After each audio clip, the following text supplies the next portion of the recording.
नमस्कार। मेरा नाम राजेंद्र कुलकर्णी है। मैं एक एचआर और पेरोल कंसल्टेंट हूँ। आज का जो टॉपिक मैंने चूज़ किया है वो ईएसआईसी के बारे में है। ईएसआईसी मतलब एम्प्लॉय स्टेट इंश्योरेंस स्कीम। करोड़ों लोग इंडिया में जो है वो ईएसआईसी के मेंबर हैं। अ, जैसे कि आपको मालूम होगा कि जैसे प्रोविडेंट फंड काफ़ी सारे लोगों को मालूम है, तो उसी तरह से ईएसआईसी एक इंश्योरेंस बेनिफिट या फिर सिक्योरिटी जो ईएसआईसी स्कीम के अंडर गवर्नमेंट आपको प्रोवाइड करता है। तो आज हम इस स्कीम के बारे में थोड़ा सा इंफॉर्मेशन जानेंगे और इसके जो भी बेनिफिट्स है उसके बारे में जानेंगे।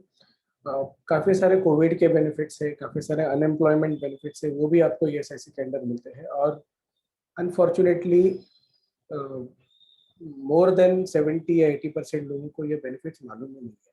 तो इसीलिए आज मैंने सोचा कि इस टॉपिक के ऊपर ये वीडियो बनाऊं।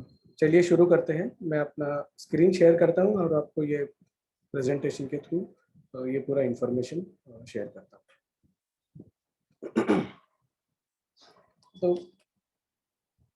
ईएसआईसी जो है, तो किसी भी व्यक्ति की अगर सैलरी है वो 21,000 से कम है और आप ऐसी कंपनी में काम कर रहे हो जहाँ पे 10 के ऊपर लोग हैं, तो उनको ये मैंडेटरी है कि आपका ईएसआईसी में आपको मेंबर बनाए, आपका ईएसआईसी इंश्योरेंस निकाले और वो आपके जो भी सैलरी स्लिप है उसमें वो आपको ईएसआईसी का आपका डिडक्शन दिख भी जाता है। ये अमाउंट बहुत ही छोटी है बट इसके बेनिफिट्स बहुत सारे हैं। जैसे कि एक इंश्योरेंस अगर कोई आप लेते हैं प्राइवेट इंश्योरेंस, तो प्राइवेट इंश्योरेंस में सिर्फ इंडिविजुअल कवर होता है और अगर आपको आपके फैमिली मेंबर्स को ऐड करना होता है तो उसमें कॉस्ट आपका और बढ़ जाता है। तो ईएसआईसी में ऐसा कुछ नहीं है। ईएसआईसी में अगर किसी एक व्यक्ति का घर घर में इंश्योरेंस हुआ है तो उसके डिपेंडेंट्स जो है, तो वो डिपेंडेंट्स जो है उसमें सारे ही कवर हो जाते हैं। और इसके लिए आपको कोई एडिशनल पैसा आपको देना नहीं पड़ता है। उसी एक जो मिनिमम कंट्रीब्यूशन है उसके अंडर आपको ये सारे बेनिफिट्स मिल जाते हैं। तो चलिए सारे बेनिफिट जो है वन बाय वन देख लेते हैं। सबसे पहले है मेडिकल बेनिफिट। तो काफ़ी लोगों को ये मेरे ख्याल से मालूम है कि ईएसआईसी हॉस्पिटल्स होते हैं और ईएसआईसी हॉस्पिटल में जाने के बाद जो भी आपकी कोई छोटी बड़ी बीमारी हो उसके लिए आप जाके इलाज करवा सकते हैं और ये जो भी इलाज होगा ये मुफ्त होता है। पर ये किसको मिलता है? अगर कोई इंश्योर्ड पर्सन होगा जिसका ईएसआईसी हर महीने उसका एम्प्लॉयर भर रहा है, तो आपको एक आपका ईएसआईसी कार्ड आपके एम्प्लॉयर से मिलेगा। अगर आपके पास वो नहीं है तो आप आपके एम्प्लॉयर से वो ईएसआईसी कार्ड मांग सकते हैं। उसको ई पहचान कार्ड भी बोलते हैं। तो आपको वो कार्ड लेके आप या आपके आपके कोई भी डिपेंडेंट फैमिली मेंबर्स होंगे। डिपेंडेंट मतलब अगर आप आपके वाइफ या आपके बच्चे जो भी है आपके डिपेंडेंट, उनको आप इसके अंडर ट्रीटमेंट दिलवा सकते हैं। आपके पेरेंट्स अगर आपके ऊपर डिपेंडेंट होंगे, डिपेंडेंट मतलब क्या, उनको कोई भी और इनकम सोर्स नहीं है, उस केस में आप पेरेंट्स को भी इसके अंदर बेनिफिट्स दिलवा सकते हैं। बेनिफिट्स दिलवाने के लिए ये ज़रूरी है कि आपके जो भी फैमिली मेंबर्स होंगे वो ईएसआईसी में रजिस्टर्ड हो। तो ये काम आपका एम्प्लॉयर ही कर सकता है। तो आपके जो भी फैमिली मेंबर्स होंगे डिपेंडेंट, उनका डिटेल्स आपको आपके एम्प्लॉयर को प्रोवाइड करना, जैसे उनका आधार कार्ड है वो प्रोवाइड करना ज़रूरी है ताकि आपके सारे फैमिली मेंबर्स को ईएसआईसी में एनरोलमेंट हो सके। दूसरा बेनिफिट जान लेते हैं, सिकनेस बेनिफिट है। सिकनेस बेनिफिट जैसे नाम से आपको पता चला होगा कि अगर आप बीमार पड़ जाते हैं तो उस केस में आपका जो भी सैलरी होगा मंथली उसका 70% तक आपका जो सैलरी है तो आपको अनएम्प्लॉयमेंट ये सिकनेस बेनिफिट करके मिलेगा, क्योंकि आप काम नहीं कर सकते। काफ़ी सारे यहाँ पे एम्प्लॉयर भी आपको जब छुट्टी है, इतनी लंबी छुट्टी हो गई तो आपको एम्प्लॉयर भी सैलरी नहीं दे पाता। तो ये बेनिफिट आपको ईएसआईसी की तरफ से मिलता है अप टू 91 डेज। तो अगर जैसे कोई आपका आप बीमार पड़ जाते हो किसी कारण से और आपको हॉस्पिटलाइजेशन हो जाता है तो अप टू 91 डेज का जो भी सैलरी है अप टू 70% वो आपको मिलेगा। अभी काफ़ी बार ऐसा हो जाता है कि बीमारी अगर लंबी खिंच गई उसके ऊपर भी, तो उसके लिए एक्सटेंडेड सिकनेस बेनिफिट है, वो भी अवेलेबल है। तो उसके बाद में एक्सटेंडेड सिकनेस बेनिफिट मिलता है। ये मिलने के लिए एक क्राइटेरिया ज़रूर है, जैसे मेडिकल बेनिफिट जो है पहले वाला, वो आपको डे 1 से मिल सकता है, बट इस बेनिफिट के लिए आपको कम से कम आपका 3 महीने का कंट्रीब्यूशन जमा होना चाहिए, तभी आपको सिकनेस बेनिफिट उसके लिए आप एलिजिबल होते हैं। तीसरा जो है टेम्पररी डिसेबलमेंट बेनिफिट, मतलब इसका ये है कि अगर किसी कारणवश आपका काम पे आते वक्त या फिर काम पे अगर कोई छोटा मोटा एक्सीडेंट हो जाता है और आपको हॉस्पिटलाइजेशन होता है आपका, तो उस केस में हॉस्पिटलाइजेशन का खर्चा तो ईएसआईसी में हो ही जाएगा अगर आप ईएसआईसी हॉस्पिटल में गए तो।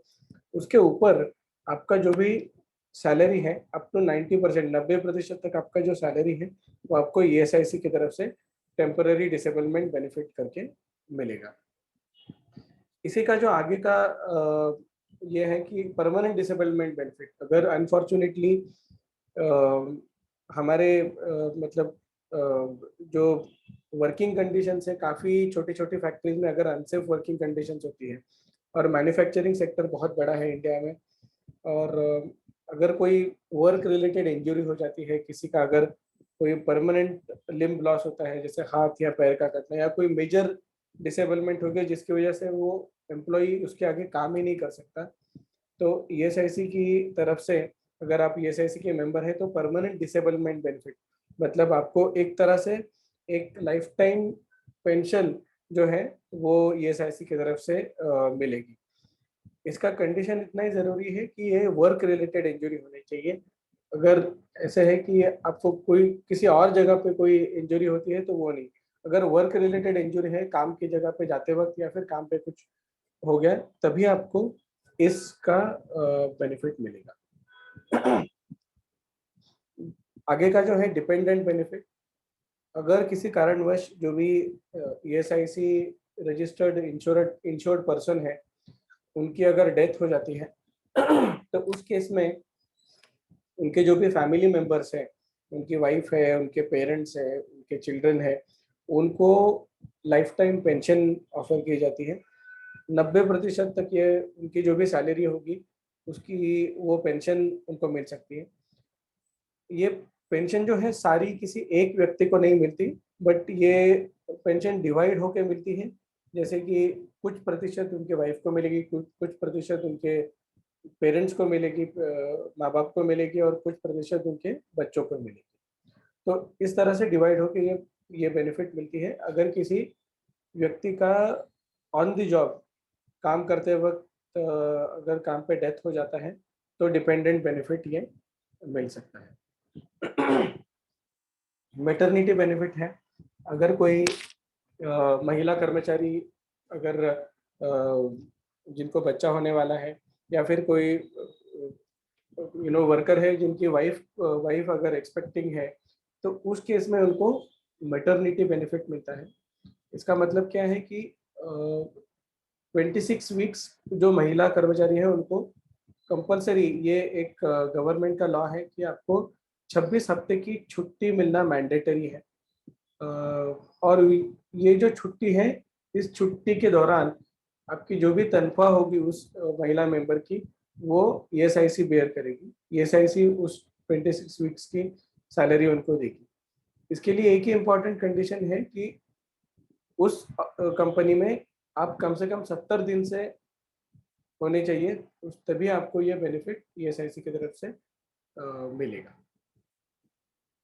आगे का जो बेनिफिट है इसके बारे में काफ़ी लोगों को पता नहीं है, बट ये एक बहुत अच्छा बेनिफिट है, अनएम्प्लॉयमेंट बेनिफिट बोलते हैं इसको। कि अगर आप किसी कंपनी में 3 साल के ऊपर काम कर रहे हैं और अ, वो कंपनी अगर बंद हो गया किसी कारण से, बिजनेस लॉसेस या जो भी अ, वजह से, या फिर आपको किसी भी कोई भी प्रॉब्लम हो गई जिसकी वजह से कंपनी चल नहीं पा रही है, तो उस केस में आपको आपकी सैलरी की 50% तक की जो भी अमाउंट है, तो ये आपको एज अ अप टू 2 साल तक आपको ये अनएम्प्लॉयमेंट बेनिफिट आपको मिलेगा।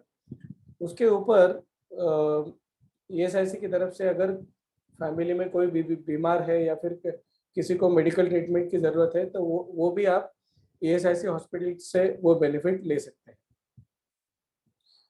ईएसआईसी की तरफ से आपको कोई वोकेशनल ट्रेनिंग भी प्रोवाइड किया जा सकता है, तो आपके जो भी स्किल्स अपग्रेड करने के लिए, ताकि आपको दूसरा जॉब जल्दी से जल्दी मिल पाए।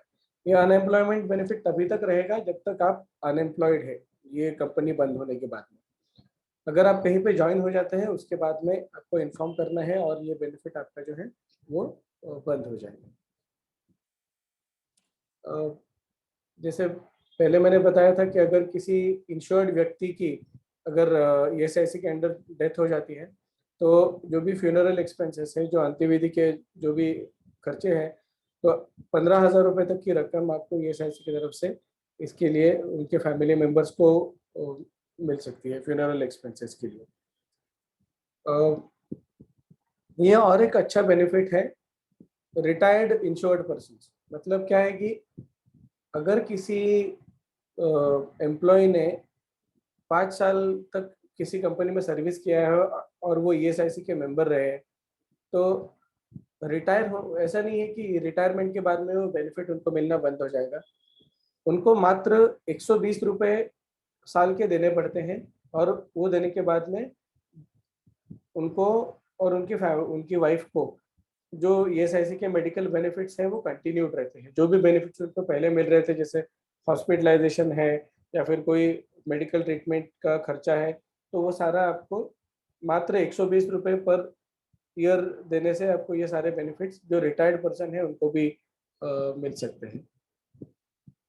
अभी एक आखिरी स्कीम की तरफ आते हैं। ये स्कीम थोड़ी कोविड के कारण ज़्यादा हाईलाइट हो गई, बट ये 2018 से ये स्कीम है।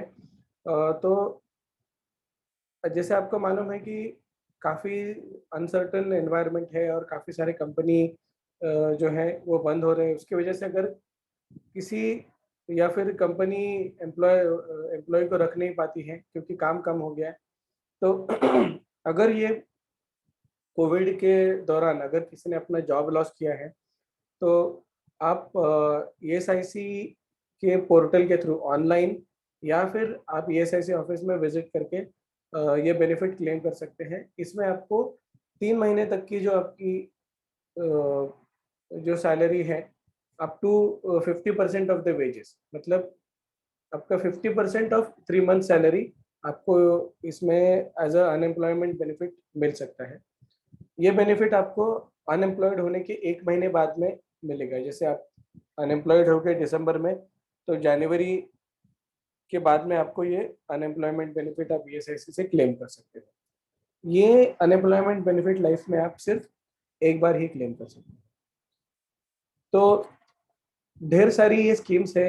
आई एम श्योर आपको भी काफ़ी स्कीम्स के बारे में पहली बार ही पता चला होगा, और इसको जो अवेल करने का जो तरीका है वो बहुत ही सिंपल है।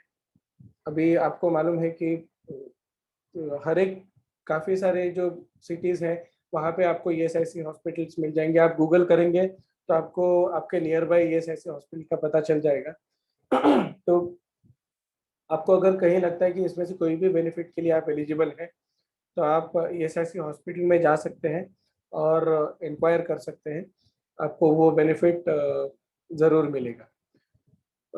इसके बारे में आपको और कोई भी अगर जानकारी चाहिए होगा तो आप प्लीज़ कमेंट बॉक्स में कमेंट्स कीजिए।